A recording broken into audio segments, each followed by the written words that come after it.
Terkonfirmasinya beberapa daerah di tanah air yang terkena penyakit mulut dan kuku, Ketua Umum Perhimpunan Peternak Sapi dan Kerbau Indonesia, Dr. Hewan Nanang Purus Subendro, menghimbau para peternak untuk tenang dan tidak panik. Peternak diminta untuk segera melakukan pencegahan sejak dini, antara lain dengan penyemprotan disinfektan efektif terhadap kendaraan, kandang, dan perlengkapan kerja.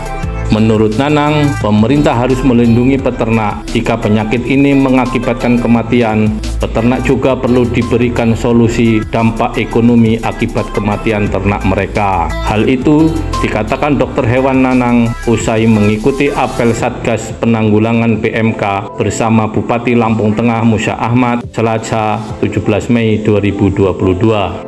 Lulusan dokter hewan UGM itu meminta pemerintah juga perlu memberikan bantuan semacam subsidi atau bantuan lain pada pemilik ternak jika ternak mereka mati karena wabah ini. Meski menurut undang-undang, sapi yang dimusnahkan tidak mendapat ganti rugi. Vaksinasi massal terhadap ternak juga harus dilakukan secara serentak guna pencegahan secara dini. Ini yang pertama, peternak perlu dilindungi, susah. Peternak perlu diberi solusi, jangan sampai solusi dari pemerintah, oh sapi nggak boleh keluar dari kandang, tapi ketika sapinya harus dipotong paksa dan lain sebagainya, nggak ada jalan keluar. Apa iya peternak dengan sapi yang sangat terbatas jumlahnya itu harus membiarkan sapinya mati?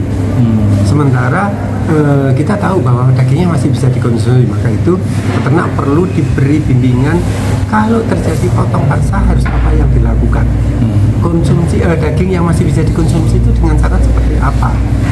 Ini terus kemudian kami sangat mengharapkan pemerintah memberikan bantuan, walaupun tidak ganti rugi sepenuhnya, tapi bantuan atas sapi yang terkena musibah. Ada subsidi atau bantuan lah sapi yang mati berapa ekor, karena menurut ketentuan undang-undang sapi yang dimusnahkan memang tidak mendapat ganti rugi, tetapi ini perlu ada semacam diskresi, perlu ada semacam kebijakan khusus untuk melindungi peternak. Terus yang ketiga, harus secepatnya diadakan vaksinasi massal.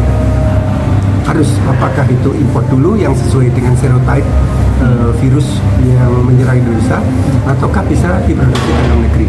Itu harapan kami, karena itu satu-satunya cara untuk keberlangsungan usaha peternakan itu tetap berjalan. Dari Lampung Tengah, Viko Mahardika Putra melaporkan.